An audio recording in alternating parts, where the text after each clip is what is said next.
Hello and welcome to my channel. आज हम discuss करेंगे एक बहुत ही इम्पॉर्टेंट जोग्राफिकल कॉन्सेप्ट के बारे में, जो कि है water divide line of India.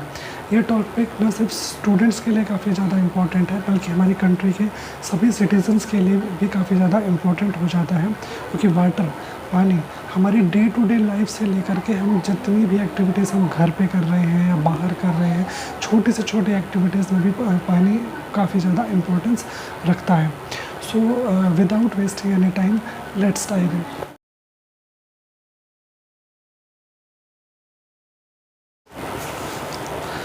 सबसे पहले बात करते हैं कि वाटर डिवाइड होता क्या है।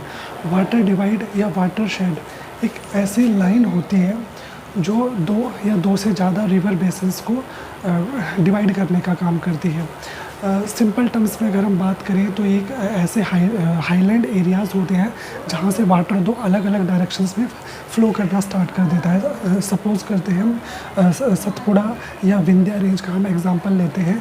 यहाँ से ये अपलैंड एरिया है, यहाँ से जो वाटर है वो या तो ईस्टवर्ड साइड में फ़्लो करेगा या फिर वेस्टवर्ड साइड में फ़्लो करेगा। तो जो अपलैंड एरिया, जो ऊपर वाला जो बीच का एरिया बच गया, वो आपका वाटर डिवाइड कहलाएगा।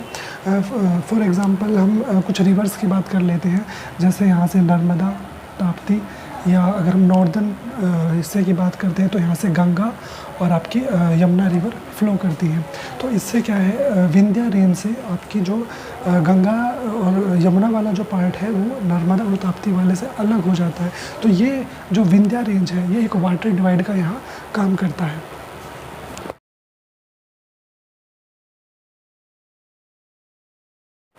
अब हम कुछ इंडिया के इम्पोर्टेंट वाटर डिवाइड्स की बात करेंगे, जिसमें सबसे पहले हम विंध्या रेंज की ही बात करेंगे, जिसमें यहाँ से अमरकंटक प्लेट्यू से नर्मदा रिवर का ओरिजिन होता है, जो अपना पानी अरेबियन सी में डिस्चार्ज करती है। इसके अलावा ताप्ती नदी भी एक मुल्ताई नाम से प्लेस है, वहाँ से इसका ओरिजिन होता है और यहाँ पे वो फ़्लो करती है।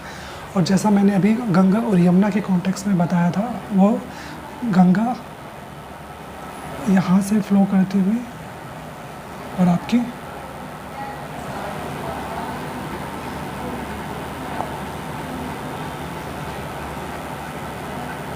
गंगा में मर्ज हो जाती है और आगे गंगा जो है आपकी बे ऑफ बंगाल में अपना पानी डिस्चार्ज करती है।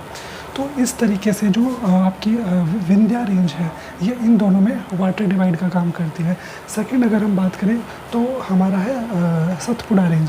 सतपुड़ा रेंज से भी सतपुड़ा रेंज और जो विंध्या रेंज है उसके बीच में जो नर्मदा रिवर है ये भी एक वाटर डिवाइड का काम करती है। जैसा कि आप जानते हैं कि नर्मदा रिवर जो है वो रिफ्ट वैली से फ़्लो करती है और लास्ट में वो एस्चुरी बनाती है, जबकि जो आपकी बे ऑफ बंगाल में जो नदियाँ अपना पानी डिस्चार्ज करती हैं वो डेल्टा बनाती है। तो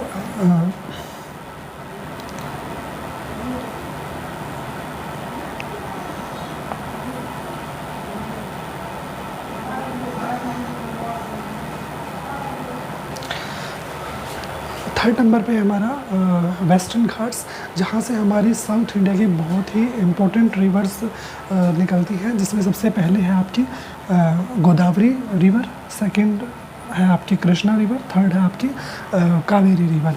गोदावरी जो रिवर है वो हमारे त्र्यंबकेश्वर नाम की जगह से निकलती है। कृष्णा जो रिवर है वो महाबलेश्वर से, और कृष्णा रिवर कावेरी जो रिवर है वो आपकी ताला कावेरी नाम की जगह से उसका ओरिजिन होता है। और जबकि इस साइड का जो एरिया रह जाता है वो आपका यहाँ से भी कुछ छोटी छोटी रिवर्स जो है उनका ओरिजिन होता है, जो कि आपके अरेबियन सी में पानी अपना डिस्चार्ज करती है। और जबकि ये जो मेजर रिवर्स हैं साउथ इंडिया की वो बे ऑफ बंगाल में जाके गिरती है और डेल्टा बनाती है। इसके अलावा हम बात करें तो अरावली रेंज भी एक वाटर डिवाइड का काम करती है, जिसमें जो चंबल नदी है वो यमुना में जाके मर्ज हो जाती है। और इसके अलावा अगर हम वेस्ट वर्ड की बात करें तो यहाँ पे बानस रिवर है, लूनी रिवर है, साबरमती रिवर है, ये सारी जो रिवर्स हैं वो रन ऑफ कच्छ में आकर अपना रन ऑफ कच्छ तक वो फ्लो करती है। तो इस तरीके से अरावली जो रेंज है वो भी एक वाटर डिवाइड का काम करती है। अब हम बात करते हैं हिमालयाज़ की। हिमालयाज़ भी एक तरीके से वाटर डिवाइड का ही काम करता है, जिसमें हम इम्पोर्टेंट अगर रिवर्स की बात करें तो जिसमें आपकी सतलज रिवर है, आपकी इंडस रिवर है, आपके यहाँ यहीं से आपके ब्रह्मपुत्र रिवर भी फ्लो करती है। और ये जो तीनों रिवर्स हैं ऑलमोस्ट एक ही जगह से इनका ओरिजिन होता है, बट उसके बावजूद भी अलग अलग डायरेक्शंस पे फ्लो करती है। क्यों?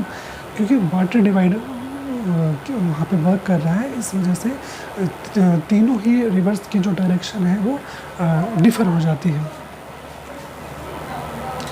और इन तीनों का ही ओरिजिन जो है यहाँ पे कैलाश रेंज से जो हमारी वाटर डिवाइड है वो स्टार्ट होती है, और इन तीनों का ही ओरिजिन जो है वो मानसरोवर लेक के पास से होता है, कैलाश रेंज से।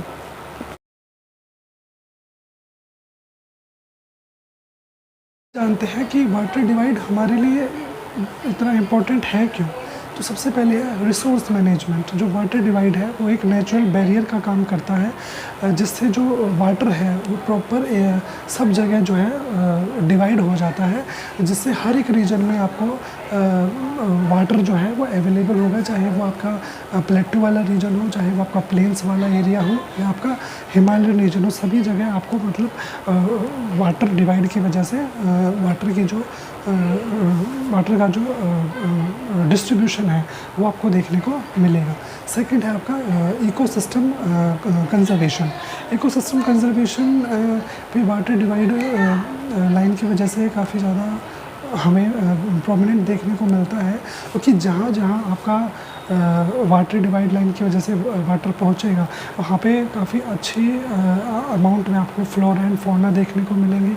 आपकी जो बायोडाइवर्सिटी है वो भी काफ़ी ज़्यादा रिच होगी। थर्ड है आपका इम्पैक्ट ऑन ह्यूमन सेटलमेंट्स।